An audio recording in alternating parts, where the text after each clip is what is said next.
Chapter 23.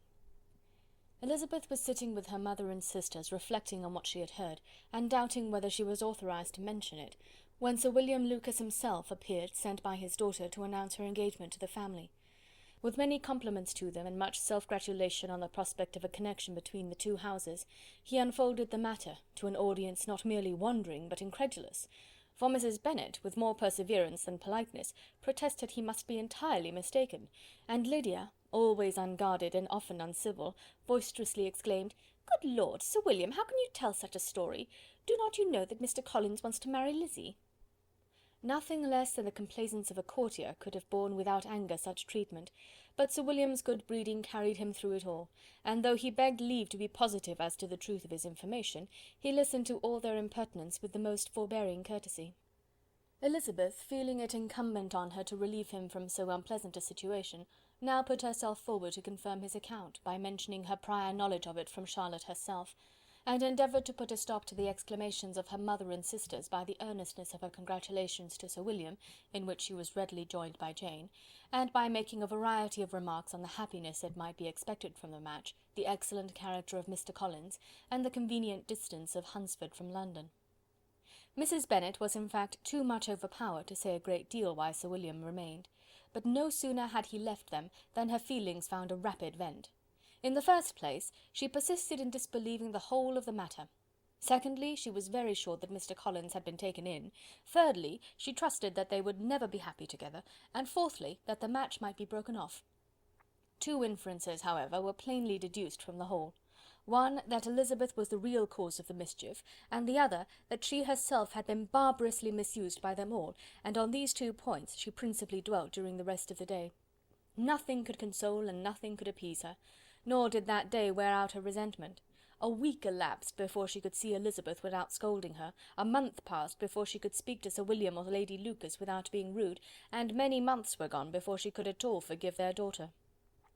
Mr. Bennet's emotions were much more tranquil on the occasion, and such as he did experience he pronounced to be of a most agreeable sort, for it gratified him, he said, to discover that Charlotte Lucas, whom he had used to think tolerably sensible, was as foolish as his wife, and more foolish than his daughter. Jane confessed herself a little surprised at the match, but she said less of her astonishment than of her earnest desire for their happiness, nor could Elizabeth persuade her to consider it as improbable. Kitty and Lydia were far from envying Miss Lucas, for Mr. Collins was only a clergyman, and it affected them in no other way than as a piece of news to spread at Meryton. Lady Lucas could not be insensible of triumph on being able to retort on Mrs. Bennet the comfort of having a daughter well married, and she called at Longbourn rather oftener than usual to say how happy she was, though Mrs. Bennet's sour looks and ill-natured remarks might have been enough to drive happiness away.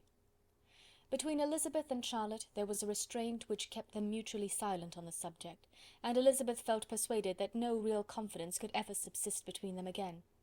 Her disappointment in Charlotte made her turn with fonder regard to her sister, of whose rectitude and delicacy she was sure her opinion could never be shaken, and for whose happiness she grew daily more anxious, as Bingley had now been gone a week, and nothing more was heard of his return. Jane had sent Caroline an early answer to her letter, and was counting the days till she might reasonably hope to hear again.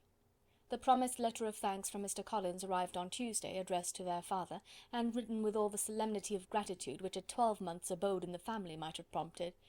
After discharging his conscience on that head, he proceeded to inform them, with many rapturous expressions, of his happiness in having obtained the affection of their amiable neighbour Miss Lucas, and then explained that it was merely with the view of enjoying her society that he had been so ready to close with their kind wish of seeing him again at Longbourn, whither he hoped to be able to return on Monday fortnight, for Lady Catherine, he added, so heartily approved his marriage, that she wished it to take place as soon as possible, which he trusted would be an unanswerable argument with his amiable Charlotte to name an early day for making him the happiest of men.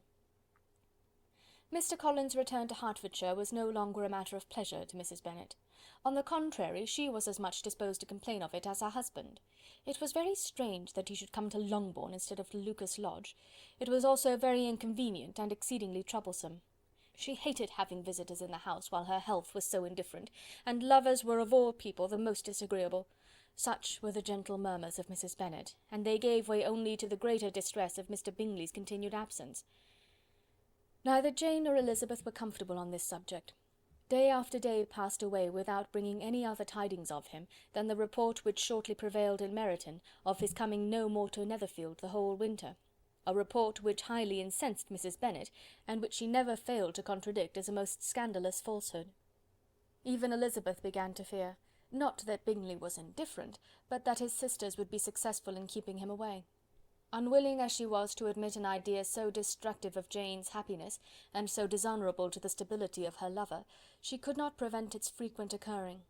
The united efforts of his two unfeeling sisters and of his overpowering friend, assisted by the attractions of Miss Darcy and the amusements of London, might be too much, she feared, for the strength of his attachment.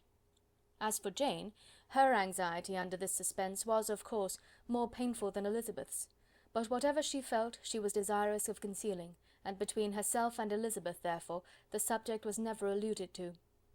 But as no such delicacy restrained her mother, an hour seldom passed in which she did not talk of Bingley, express her impatience for his arrival, or even require Jane to confess that if he did not come back she would think herself very ill-used. It needed all Jane's steady mildness to bear these attacks with tolerable tranquillity. Mr. Collins returned most punctually on Monday fortnight, but his reception at Longbourn was not quite so gracious as it had been on his first introduction. He was too happy, however, to need much attention, and luckily for the others, the business of love-making relieved them from a great deal of his company. The chief of every day was spent by him at Lucas Lodge, and he sometimes returned to Longbourn only in time to make an apology for his absence before the family went to bed. Mrs. Bennet was really in a most pitiable state. The very mention of anything concerning the match threw her into an agony of ill humour, and wherever she went she was sure of hearing it talked of. The sight of Miss Lucas was odious to her. As her successor in that house, she regarded her with jealous abhorrence. Whenever Charlotte came to see them, she concluded her to be anticipating the hour of possession, and whenever she spoke in a low voice to Mr. Collins, was convinced that they were talking of the Longbourn estate, and resolving to turn herself and her daughters out of the house as soon as Mr. Bennet were dead. She complained bitterly of all this to her husband. "Indeed, Mr. Bennet," said she, "it is very hard to think that Charlotte Lucas should ever be mistress of this house, that I should be forced to make way for her, and live to see her take her place in it." "My dear, do not give way to such gloomy thoughts. Let us hope for better things. Let us flatter ourselves that I may be the survivor." This was not very consoling to Mrs. Bennet, and therefore, instead of making any answer, she went on as before. "I cannot bear to think that they should have all this estate. If it was not for the entail, I should not mind it." "What should not you mind?" "I should not mind anything at all." "Let us be thankful that you are preserved from a state of such insensibility."